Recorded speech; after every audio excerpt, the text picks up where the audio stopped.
Movie की शुरुआत में हम दो बहनों को देखते हैं जिनका नाम कोहनी और दूसरी का नाम डेल्टा था। कोहनी एक आर्मी वाले से प्यार करती थी, इसलिए वो उससे शादी कर लेती है जिसका नाम क्लिफर्ड था। शादी होने के बाद दोनों एक दूसरे के साथ जन्नत की सैर करते हैं, लेकिन अगले ही दिन क्लिफर्ड को वापस सेना में जाना पड़ता है क्योंकि वो एक सोल्जर था। पर जंग के दौरान क्लिफर्ड अपंग हो जाता है और उसे घर भेज दिया जाता है। कोहनी को जब ये पता चलता है कि क्लिफर्ड का हैंड पंप अब काम का नहीं रहा तो अब मेरे कुएं से पानी को निकलेगा। इसके बाद क्लिफर्ड और कोहनी अपने गांव में एक पुरानी हवेली में आ जाते हैं। यहाँ आने के बाद कोहनी क्लिफर्ड का अच्छे से ध्यान रखती है, वो उसे खिलाती है, नहलाती है, उसके कपड़े चेंज करती है। क्लिफर्ड के अपाहिज होने के बाद भी कोहनी उसके साथ अच्छे से रहती है, लेकिन अंदर ही अंदर उसको वो कमी महसूस होती है जो कि सिर्फ हैंड पंप से ही पूरी हो सकती थी। लेकिन क्लिफर्ड कभी भी कोहनी की ये हसरत पूरी नहीं कर सकता था क्योंकि उसका तो हैंड पंप ही काम नहीं कर रहा था और कोहनी को गपागप करने की जोरों से चूल मच रही थी। इसलिए वो क्लिफर्ड के हाथ को अपनी तितली पर रख लेती है क्योंकि हैंड पंप से नहीं तो हाथ से ही मेरे खेत को गीला कर दो। लेकिन क्लिफर्ड तो इसके लिए भी मना कर देता है। क्लिफर्ड यहाँ आने के बाद एक लेखक बन चुका था जिसमें कोहनी भी उसकी हर तरह से हेल्प करती थी। लेकिन कोहनी अपनी बहन डेल्टा को भी बहुत मिस कर रही थी क्योंकि यहाँ आने के बाद वो अकेली पड़ गई थी। अगले दिन कोहनी क्लिफर्ड को बाहर घुमाने के लिए लेकर जाती है। यहाँ क्लिफर्ड बचपन में आया करता था। क्लिफर्ड कोहनी से कहता है कि हमें हमारे वंश को आगे बढ़ाने की जरूरत है, लेकिन तुम समझ सकती हो कि मेरा हैंड पंप किसी काम का नहीं रहा और ना ही मैं तुम्हारे साथ गपागप कर सकता हूँ। इसलिए तुम चाहो तो किसी और के हैंड पंप से अपने खेत को हरा भरा करके हम अपने वंश को आगे बढ़ा सकते हैं। ये सुनकर कोहनी कहती है कि कहीं तुम पागल तो नहीं हो गए, मैं किसी और के हैंड पंप से अपना खेत क्यों गिला कराऊं। कोहनी अंदर ही अंदर तो बहुत खुश थी, लेकिन वो क्लिफर्ड को दिखा रही थी उसको किसी और के हैंड पंप की जरूरत नहीं है। तो क्लिफर्ड भी कोहनी को समझाने लगता है कि तुम्हें मेरी बात मान लेनी चाहिए अगर हमें हमारे वंश को आगे बढ़ाना है, और मुझे तुम्हारे ऊपर पूरा भरोसा है। तुम जिसके भी साथ गपागप करोगी वो सही आदमी होगा क्योंकि हमारी फैमिली की इज्जत का सवाल है। इसके बाद वो दोनों घर आ जाते हैं। थोड़े दिन बाद कोहनी की बहन डेल्टा उससे मिलने आती है जो कि कोहनी को देखकर समझ जाती है कि क्लिफर्ड का ख्याल रखते रखते वो खुद का ख्याल रखना भूल गई थी। इसलिए डेल्टा क्लिफर्ड का ख्याल रखने के लिए एक मेड को रख लेती है और क्लिफर्ड से कहती है कि आज से ये मेड तुम्हारा ख्याल रखेगी और कोहनी अब से बाहर घूमने जाया करेगी। जिसके बाद कोहनी अकेले ही जंगल में घूमने के लिए जाती है तो उसकी नजर वहां नहा रहे एक आदमी के ऊपर पड़ती है जिसको देखकर कोहनी की इच्छा जाग उठी थी। इसलिए कोहनी जाकर उस आदमी से बात करती है जिसका नाम ओलिवर था। कोहनी जब उससे बात करती है तो उसे पता चलता है कि ओलिवर क्लिफर्ड के लिए काम करता है, लेकिन कोहनी को इससे क्या, उसे तो बस अपनी प्यास बुझवानी थी। कोहनी ओलिवर से उसकी फैमिली के बारे में पूछती है तो उसे पता चलता है कि ओलिवर की बीवी कई सारे हैंड पंप का पानी पी चुकी थी, इसलिए ओलिवर ने उसे तलाक दे दिया था। बातें खत्म होने के बाद कोहनी घर आ जाती है जहां वो ओलिवर को याद करके खुद ही अपने खेत को गीला करने लगती है। ज्यादा ध्यान से मत देखो, नहीं आएगा कुछ नजर। अगले दिन फिर से कोहनी जंगल में घूमने जाती है जहां एक घर में उसे ओलिवर दिखाई देती है तो कोहनी उसके पास जाकर उससे बातें करने लगती है। ओलिवर से बातें करके कोहनी को अच्छा लग रहा था, इसलिए वो बस उसे ही देखे जा रही थी। कई दिनों तक कोहनी ओलिवर से मिलने आती जाती रही, लेकिन एक दिन कोहनी जब ओलिवर से मिलने जाती है तो वो खुद को कंट्रोल नहीं कर पाती और ओलिवर से चिपक जाती है और उसके साथ गपागप करने की करती है। लेकिन ओलिवर कोहनी के साथ गपागप करने से मना कर देता है क्योंकि वो बस कोहनी का एक नौकर था। लेकिन उधर कोहनी की तो तितली उड़ी जा रही थी, इसलिए वो किसी तरह ओलिवर को गपागप करने के लिए मना लेती है और ओलिवर भी पूरी तरह से अपने हैंड पंप से कोहनी के खेत को गीला कर डालता है, जिससे कोहनी को बहुत खुशी मिलती है क्योंकि इतने दिनों के बाद उसने हैंड पंप का पानी पिया था। फ्री होने के बाद कोहनी वापस घर आ जाती है, लेकिन उसे ओलिवर के साथ गपागप करके बहुत मजा आया था, इसलिए वो अगले दिन फिर से उसी जगह ओलिवर से मिलने पहुंच जाती है और फिर से उसके साथ गपागप करने लग जाती है क्योंकि उसे अब ओलिवर का हथियार काफी पसंद आने लगा था। ओलिवर भी कोहनी के खेत को अच्छे से पानी पिलाता है और शाम होते ही कोहनी को उसके घर छोड़ने चला जाता है। ये भी सही है यार, ऐसी जॉब मिल जाए तो इसकी बेन के मजे मजे।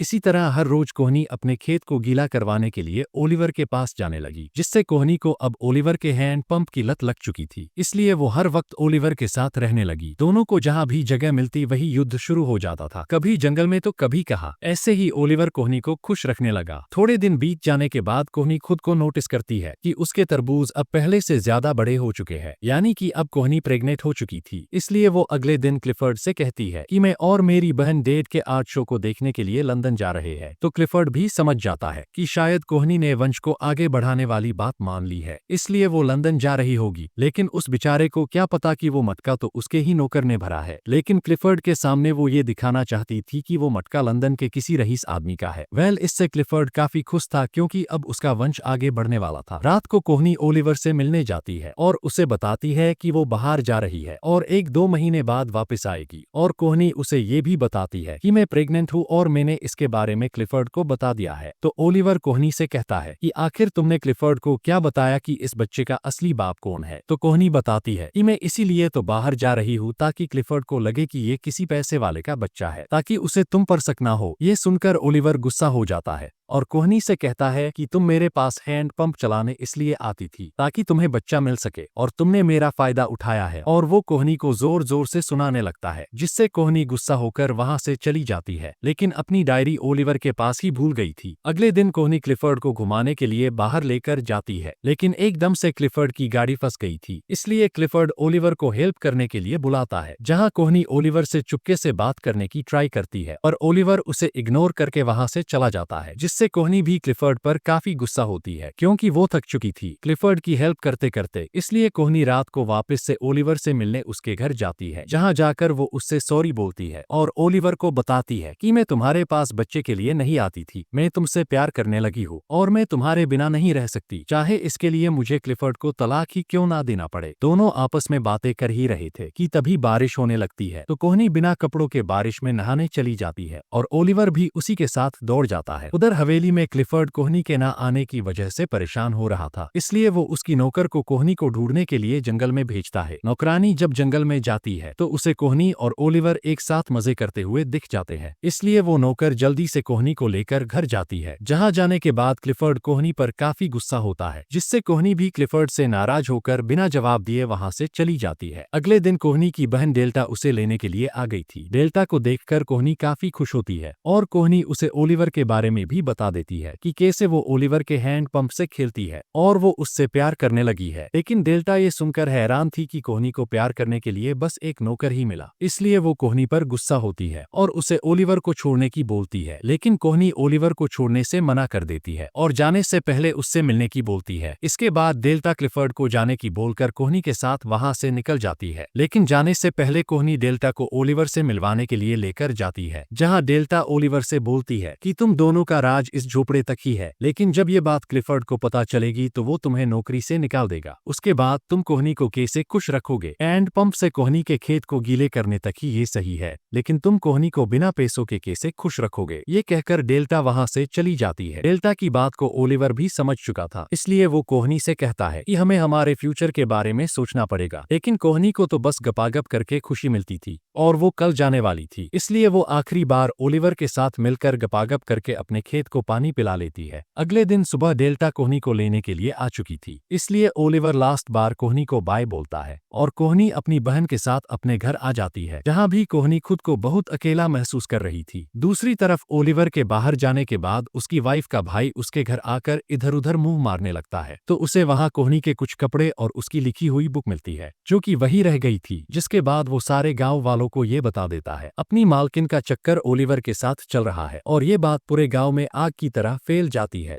ये बात अब क्लिफर्ड को भी पता चल चुकी थी, इसलिए वो ओलिवर को अपने पास बुलाता है और उससे पूछता है कि मैंने सुना है, क्या वो सही है? तुमने मेरी बीवी के खेत को अपने हैंड पंप से पानी पिलाया है। लेकिन ओलिवर इसका कोई जवाब नहीं देता, तो क्लिफर्ड ओलिवर को जॉब से निकाल देता है और शाम तक गाँव को छोड़कर जाने की वार्निंग भी देता है। ये सारी बातें घर की नौकरानी भी सुन लेती है, इसलिए वो जल्दी से कोहनी को फोन करके सब बता देती है, तो कोहनी भी जल्दी से लंदन से वापस आ जाती है। आकर कोहनी सबसे पहले ओलिवर से मिलाने जाती है, जहाँ ओलिवर 9-2-11 होने की तैयारी कर रहा था, तो कोहनी उसे बोलती है कि हमें यहाँ से भाग जाना चाहिए, लेकिन ओलिवर मना कर देता है कि हम नहीं भाग सकते क्योंकि मेरे पास न तो रहने को घर है ना ही नौकरी, इसलिए तुम्हें यही रहना होगा और तुम टेंशन मत लो, मैं पैसे कमाकर तुम्हें जरूर लेने आऊंगा। ये बोलकर ओलिवर वहां से निकल जाता है। कोहनी भी उदास होती हुई काला मुंह लेकर अपने हस्बैंड के पास जाती है और अपने हस्बैंड से कहती है कि तुमने ही तो ये आइडिया दिया था कि तुम किसी से भी अपना खेत जुतवा सकती हो, अब फसल बन चुकी है तो तुम मना कर रहे हो। हो, तो क्लिफर्ड भी बोल देता है कि हाँ मैंने ये बोला था, लेकिन मैंने ये भी बोला था कि बाहर के आदमी से अपना खेत गीला करवाना ना का अपने ही नौकर से, और ये बात पूरे गांव में फैल चुकी है, इसलिए मैं इस बच्चे को नहीं अपना सकता। ये सुनकर कोहनी क्लिफर्ड से तलाक लेने की बोल देती है, क्योंकि अब वो क्लिफर्ड के साथ नहीं रहना चाहती थी। इससे क्लिफर्ड को काफी बुरा लगता है और वो कोहनी के सामने रोने लगता है, लेकिन कोहनी को उसके ऊपर दया नहीं आती और वो उसे छोड़कर वापस अपने शहर लंदन आ जाती है। यहाँ आने के बाद कोहनी खुद को अकेला फील करती है और हर वक्त ओलिवर के हैंड पंप की यादों में खोई रहने लगी। लंदन में भी कोहनी के कारनामों के बारे में सबको पता चल चुका था, इसलिए हर कोई उसकी तरफ शक भरी नजरों से देखते थे। एक दिन डेल्टा कोहनी को एक लेटर देती है जो कि ओलिवर का था, जो उसको मिलने के लिए एक जगह बुलाता है। कोहनी भी उससे मिलने जाती है, जहां दोनों एक दूसरे से मिलकर काफी खुश होते हैं, क्योंकि अब कोहनी को उसकी हर एक जरूरत पूरी करने वाला मिल चुका था। और इसी के साथ एक मालकिन और नौकर की प्रेम कहानी खत्म हो जाती है।